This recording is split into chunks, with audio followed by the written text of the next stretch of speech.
व्यंग्य इंस्पेक्टर माता दीन चांद पर।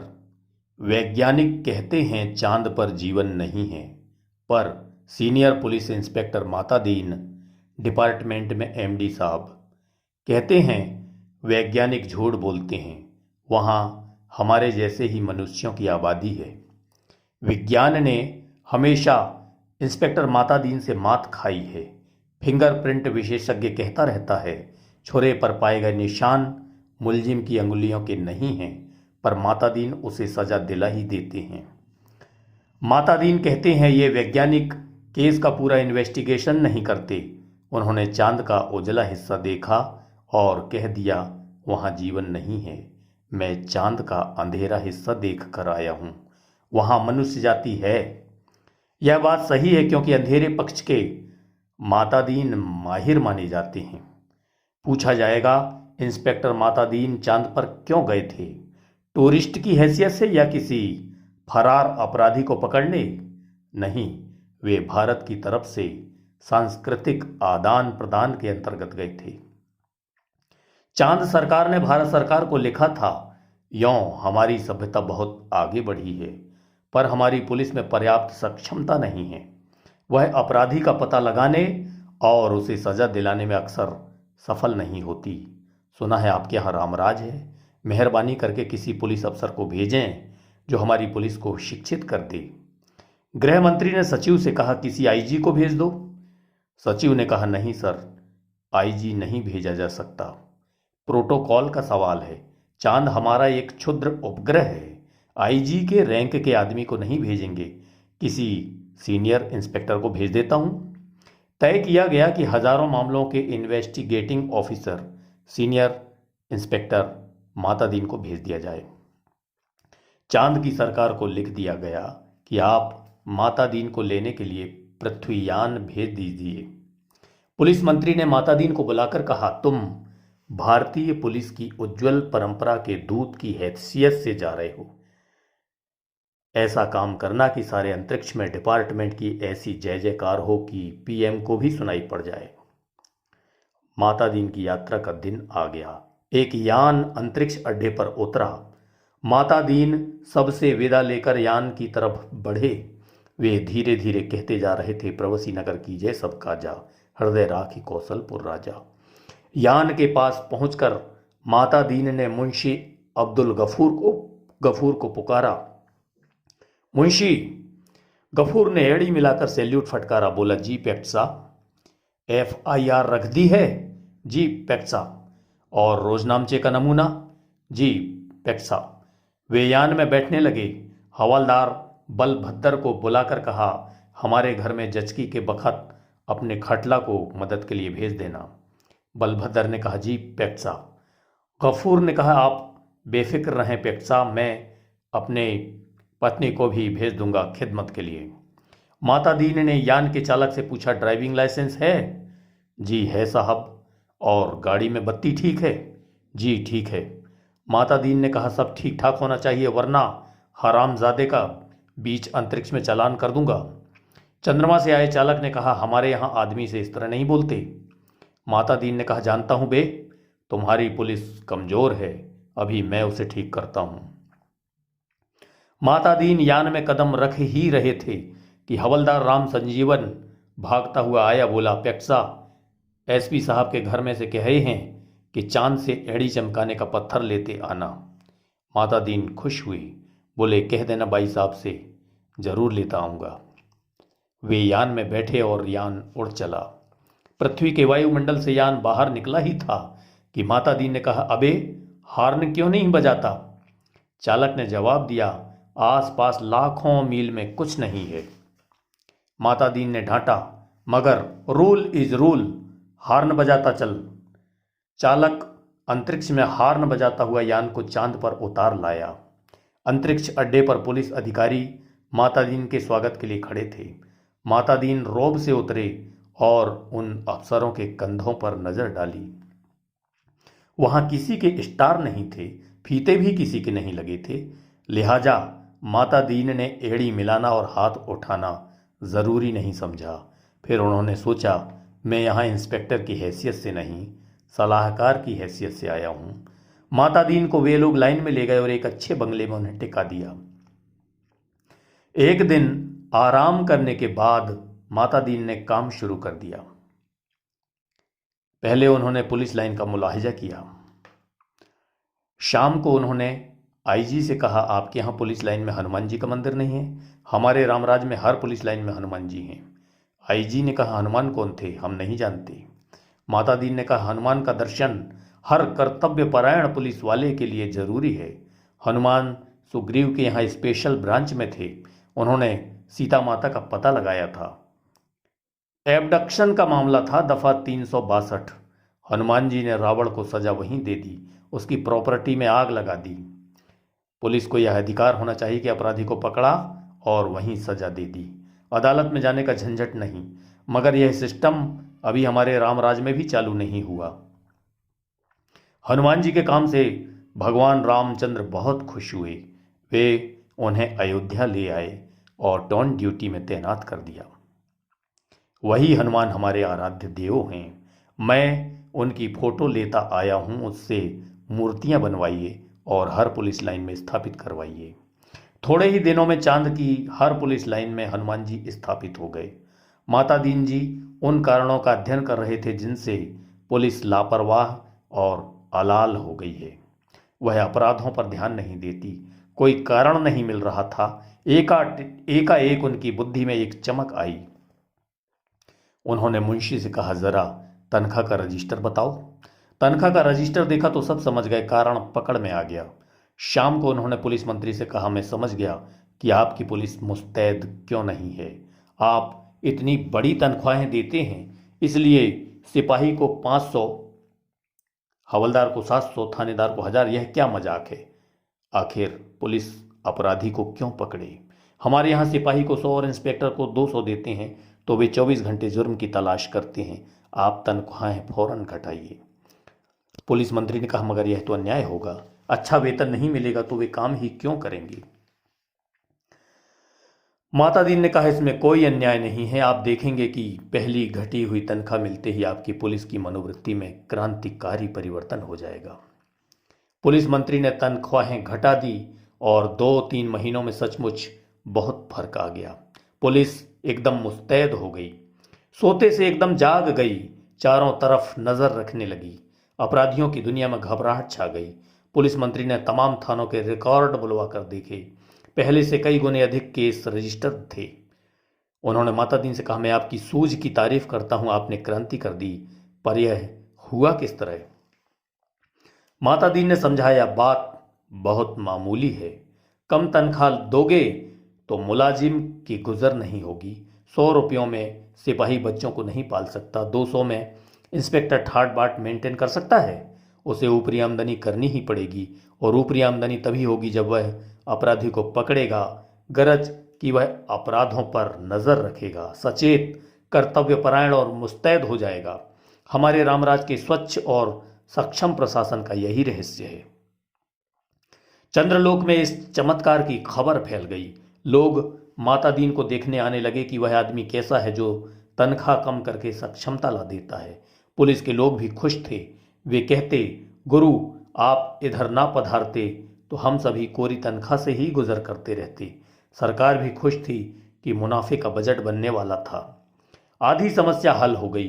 पुलिस अपराधी पकड़ने लगी थी, अब मामले की जांच विधि में सुधार करना रह गया था। अपराधी को पकड़ने के बाद उसे सजा कैसे दिलाई जाए? माता दीन इंतजार कर रहे थे कि कोई बड़ा केस हो जाए तो नमूने के तौर पर उसका इन्वेस्टिगेशन कर बतावें। एक दिन आपसी मारपीट में एक आदमी मारा गया। माता दीन कोतवाली में आकर बैठ गए और बोले, नमूने के लिए इस केस का इन्वेस्टिगेशन मैं करता हूं, आप लोग सीखिए। यह कत्ल का केस है। कत्ल के केस में एविडेंस बहुत पक्की होनी चाहिए।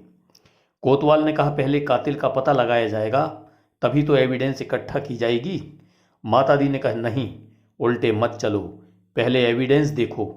क्या कहीं खून मिला, किसी के कपड़ों पर या और कहीं? एक इंस्पेक्टर ने कहा, हाँ, मारने वाले तो भाग गए थे। मृतक सड़क पर बेहोश पड़ा था। एक भला आदमी वहां रहता है, उसने उठाकर अस्पताल भेजा। उस भले आदमी के कपड़ों पर खून के दाग लग गए हैं। माता दीन ने कहा, उसे फौरन गिरफ्तार करो। कोतवाल ने कहा, मगर उसने तो मरते हुए आदमी की मदद की थी। माता दीन ने कहा, वह सब ठीक है, पर तुम खून के दाग ढूंढने और कहाँ जाओगे? जो एविडेंस मिल रहा है उसे तो कब्जे में करो। वह भला आदमी पकड़कर बुलवा लिया गया। उसने कहा, मैंने तो मरते आदमी को अस्पताल भिजवाया था, मेरा क्या कसूर है? चांद की पुलिस उसकी बात से एकदम प्रभावित हुई। माता दीन प्रभावित नहीं हुई। सारा पुलिस महकमा उत्सुक था कि अब माता दीन क्या तर्क निकालते हैं। माता दीन ने उससे कहा, पर तुम झगड़े की जगह गए क्यों? उसने जवाब दिया, मैं झगड़े की जगह नहीं गया, मेरा वहां मकान है, झगड़ा मेरे मकान के सामने हुआ। अब फिर माता दीन की प्रतिभा की परीक्षा थी। सारा महकमा उत्सुक देख रहा था। माता दीन ने कहा, मकान है तो ठीक है, पर मैं पूछता हूं झगड़े की जगह जाना ही क्यों? इस तर्क का कोई जवाब नहीं था। वह बार बार कहता, मैं झगड़े की जगह नहीं गया, मेरा वही मकान है। माता दीन उसे जवाब देते, सो ठीक है, पर झगड़े की जगह जाना ही क्यों? इस तर्क प्रणाली से पुलिस के लोग बहुत प्रभावित हुए। अब माता दीन जी ने इन्वेस्टिगेशन का सिद्धांत समझाया। देखो, आदमी मारा गया है तो यह पक्का है कि किसी ने उसे जरूर मारा, कोई कातिल है, किसी को सजा होनी है। सवाल है किसको सजा होनी है। पुलिस के लिए यह सवाल इतना महत्व नहीं रखता जितना यह सवाल कि जुर्म किस पर साबित हो सकता है या किस पर साबित होना चाहिए। कत्ल हुआ है तो किसी मनुष्य को सजा होगी ही, मारने वाले को होती है या बेकसूर को, यह अपने सोचने की बात नहीं है। मनुष्य सब बराबर हैं, सब में उसी परमात्मा का अंश है, हम भेदभाव नहीं करते। यह पुलिस का मानवतावाद है। दूसरा सवाल है किस पर जुर्म साबित होना चाहिए। इसका निर्णय इन बातों से होगा। पहला, क्या वह आदमी पुलिस के रास्ते में आता है? दूसरा, क्या उसे सजा दिलाने से ऊपर के लोग खुश होंगे? माता दीन को बताया गया कि वह आदमी भला है, पर पुलिस अन्याय करे तो विरोध करता है। जहां तक ऊपर के लोगों का सवाल है, वह वर्तमान सरकार की विरोधी राजनीति वाला है। माता दीन ने टेबल ठोक कर कहा, फर्स्ट क्लास केस, एविडेंस और ऊपर का सपोर्ट। एक इंस्पेक्टर ने कहा, पर हमारे गले यह बात नहीं उतरती कि एक निरपराध भले आदमी को सजा दिलाई जाए। माता दीन ने समझाया, देखो, मैं समझा चुका हूं कि सब में उसी ईश्वर का अंश है। सजा ऐसे हो या कातिल को, फांसी पर तो ईश्वर ही चढ़ेगा ना। फिर तुम्हें कपड़ों पर खून मिल रहा है, ऐसे छोड़कर तुम कहां खून ढूंढते फिरोगे? तुम तो भरो FIR। माता दीन जी ने FIR भरवा दी, बखत जरूरत के लिए जगह खाली छोड़वा दी। दूसरे दिन पुलिस कोतवाल ने कहा, गुरुदेव, हमारी तो बड़ी आफत है। तमाम भले आदमी आते हैं और कहते हैं उस बेचारे बेकसूर को क्यों फंसा रहे हो? ऐसा तो चंद्रलोक में कभी नहीं हुआ। बताइए हम क्या जवाब दें? हमें तो बहुत शर्मिंदगी है। माता दीन ने कोतवाल से कहा, घबराओ मत, शुरू में इस काम में आदमी को शर्म आती है, आगे तुम्हें बेकसूर को छोड़ने में शर्म आएगी। हर चीज का जवाब है। अब आपके पास जो आए उससे कह दो, हम जानते हैं कि वह निर्दोष है, पर हम करें क्या? यह सब ऊपर से हो रहा है। कोतवाल ने कहा, तब वे SP के पास जाएंगे। माता दीन ने कहा, SP भी कह दें कि ऊपर से हो रहा है, तब वे IG के पास शिकायत करेंगे। IG भी कहें कि सब ऊपर से हो रहा है, तब वे लोग पुलिस मंत्री के पास पहुंचेंगे। पुलिस मंत्री भी कहेंगे, भैया मैं क्या करूं, यह ऊपर से हो रहा है, तो वे प्रधानमंत्री के पास जाएंगे। प्रधानमंत्री भी कहें कि मैं जानता हूं वह निर्दोष है, पर यह ऊपर से हो रहा है। कोतवाल ने कहा, तब वे माता दी ने कहा, तब वे क्या? तब वे किसके पास जाएंगे? भगवान के पास ना। मगर भगवान से पूछकर कौन लौट सका है? कोतवाल चुप रहा। वह इस महान प्रतिभा से चमत्कृत था। माता दीन ने कहा, एक मुहावरा ऊपर से हो रहा है हमारे देश में 25 सालों से सरकारों को बचा रहा है, तुम इसे सीख लो। केस की तैयारी होने लगी। माता दीन ने कहा, अब 4-6 चश्मदीद गवाह लाओ। कोतवाल ने कहा, चश्मदीद गवाह कोई कैसे मिलेंगे जब किसी ने उसे मारते देखा ही नहीं? चश्मदीद गवाह कोई कैसे होगा? माता दीन ने सिर ठोंक लिया। किन बेवकूफ़ों के बीच फंसा दिया गवर्नमेंट ने, इन्हें तो ABCD भी नहीं आती। झल्लाकर कहा, चश्मदीद गवाह कहते किसे हैं जानते हो? चश्मदीद वह नहीं है जो देखे, बल्कि वह है जो कहे कि मैंने देखा। कोतवाल ने कहा, कोई ऐसा क्यों कहेगा? माता दीन ने कहा, कहेगा समझ में नहीं आता कैसे डिपार्टमेंट चलाते हो। अरे चश्मदीद गवाहों की लिस्ट पुलिस के पास पहले से रहती है, जहां जरूरत हुई उन्हें चश्मदीद बना दिया। हमारे यहाँ ऐसे आदमी हैं जो साल में 300-400 वारदातों के चश्मदीद गवाह होते हैं। हमारी अदालतें भी मान लेती हैं कि इस आदमी में कोई दैवी शक्ति है, जिससे वह जान लेता है कि अमुक जगह वारदात होने वाली है और वहां पहले से पहुंच जाता है। मैं तुम्हें चश्मदीद गवाह बनाकर देता हूं। 8-10 उठाईगीरों को बुलाओ जो चोरी, मारपीट, गुंडागर्दी करते हों, जुआ खिलाते हों या शराब उतारते हों। दूसरे दिन शहर के 8-10 नर रत्न कोतवाली में हाजिर थे। उन्हें देखकर माता दीन गदगद हो गए। बहुत दिन हो गए थे ऐसे लोगों को देखे, बड़ा सूना सूना लग रहा था। माता दीन का प्रेम उमड़ पड़ा। उसने कहा, तुम लोगों ने उस आदमी को लाठी मारते देखा था ना? वे बोले, नहीं देखा साहब, हम वहां थे ही नहीं। माता दीन जानते थे यह पहला मौका है। फिर उन्होंने कहा, वहां नहीं थे यह मैंने माना, पर लाठी मारते देखा तो था। उन लोगों को लगा कि यह पागल आदमी है, तभी ऐसी उटपटांग बात करता है। वे हंसने लगे। माता दीन ने कहा, हंसो मत, जवाब दो। वे बोले, जब थे ही नहीं तो कैसे देखा? माता दीन ने गुर्रा कर देखा। कहा, कैसे देखा तो बताता हूं। तुम लोग जो काम करते हो सब इधर दर्ज है। हर एक को कम से कम 10 साल जेल में डाला जा सकता है। तुम ये काम आगे भी करना चाहते हो या जेल जाना चाहते हो? वे घबराकर बोले, साहब हम जेल नहीं जाना चाहते। माता दीन ने कहा, ठीक, तो तुमने उस आदमी को लाठी मारते देखा ना? वे बोले, देखा साहब। वह आदमी घर से निकला और जो लाठी मारना शुरू किया तो वह बेचारा बेहोश होकर सड़क पर गिर पड़ा। माता दीन ने कहा, ठीक है, आगे भी ऐसी वारदातें देखोगे? वे बोले, साहब जो आप कहेंगे सो देखेंगे। कोतवाल इस चमत्कार से थोड़ी देर तो बेहोश हो गया। होश आया तो माता दीन के चरणों पर गिर पड़ा। माता दीन ने कहा, हटो, काम करने दो। कोतवाल पांवों से लिपट गया, कहने लगा, मैं जीवन भर इन श्री चरणों में पड़ा रहना चाहता हूं। माता दीन ने आगे की सारी कार्यप्रणाली तय कर दी। FIR बदलना, बीच में पन्ने डालना, रोज नामचा बदलना, गवाहों को तोड़ना, सब सिखा दिया। उस आदमी को 20 साल की सजा हो गई। चांद की पुलिस शिक्षित हो चुकी थी। धड़ाधड़ केस बनने लगे और सजा होने लगी। चांद की सरकार बहुत बहुत खुश थी। पुलिस की ऐसी मुस्तैदी भारत सरकार के सहयोग का नतीजा थी। चांद की संसद ने एक धन्यवाद का प्रस्ताव पास किया। एक दिन माता दीन जी का सार्वजनिक अभिनंदन किया गया। वे फूलों से लदे खुली जीप पर बैठे थे। आसपास जय जयकार करते हजारों लोग। वे हाथ जोड़कर अपने गृह मंत्री की स्टाइल में जवाब दे रहे थे। जिंदगी में पहली बार ऐसा कर रहे थे, इसलिए थोड़ा अटपटा लग रहा था। 26 साल पहले पुलिस में भर्ती होते वक्त किसने सोचा था कि एक दिन दूसरे लोक में उनका ऐसा अभिनंदन होगा। वे पछताए। अच्छा होता कि इस मौके के लिए कुर्ता, टोपी और धोती ले आते। भारत के पुलिस मंत्री टेलीविजन पर बैठे यह दृश्य देख रहे थे और सोच रहे थे, मेरी सद्भावना यात्रा के लिए वातावरण बन गया। एक दिन चांद की संसद का विशेष अधिवेशन बुलाया गया। बहुत तूफान खड़ा हुआ।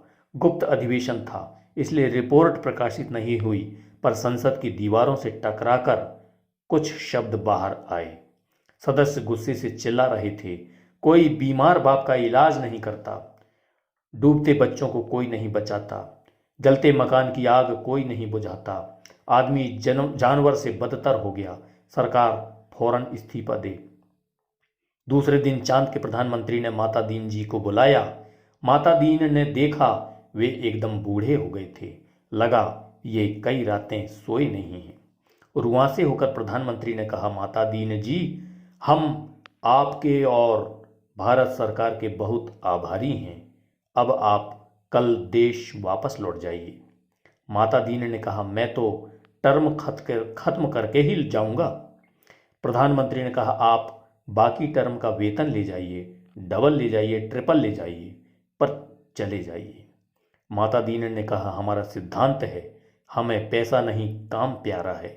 आखिर चांद के प्रधानमंत्री ने भारत के प्रधानमंत्री को एक गुप्त पत्र लिखा। चौथे दिन माता दीन जी को वापस लौटने के लिए अपने IG का ऑर्डर मिल गया। उन्होंने SP साहब के घर के लिए एड़ी चमकाने का पत्थर यान में रखा और चांद से विदा हो गए। उन्हें जाते देख पुलिस वाले रो पड़े। बहुत अरसे तक यह रहस्य बना रहा कि आखिर चांद में ऐसा क्या हो गया कि माता दीन जी को इस तरह एकदम लौटना पड़ा। चांद के प्रधानमंत्री ने भारत के प्रधानमंत्री को क्या लिखा था? एक दिन वह पत्र खुल ही गया। उसमें लिखा था, इंस्पेक्टर माता दीन की सेवाएं हमें प्रदान करने के लिए अनेक धन्यवाद, पर अब आप उन्हें फौरन बुला लें। हम भारत को मित्र देश समझते थे, पर आपने हमारे साथ शत्रुवत व्यवहार किया है। हम भोले लोगों से विश्वासघात किया है। आपके माता दीन जी ने हमारी पुलिस को जैसा कर दिया है, उसके नतीजे ये हुए हैं। कोई आदमी किसी मरते हुए आदमी के पास नहीं जाता, इस डर से कि वह कत्ल के मामले में फंसा दिया जाएगा। बेटा बीमार की सेवा नहीं करता, वह डरता है बाप मर गया तो उस पर कहीं हत्या का आरोप ना लगा दिया जाए।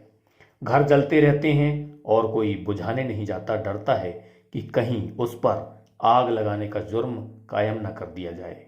बच्चे नदी में डूबते रहते हैं और कोई उन्हें नहीं बचाता, इस डर से कि उस पर बच्चे को डुबाने का आरोप न लग जाए। सारे मानवीय संबंध समाप्त हो रहे हैं। माता दीन जी ने हमारी आधी संस्कृति नष्ट कर दी है। अगर वे यहाँ रहे तो पूरी संस्कृति नष्ट कर देंगे। उन्हें फौरन राम राज में बुला लिया जाए। आप सुन रहे थे हरिशंकर परसाई जी द्वारा विरचित व्यंग्य इंस्पेक्टर माता दीन चांद पर। प्रस्तुति डॉक्टर राजेश कुमार ठाकुर। शुक्रिया, धन्यवाद।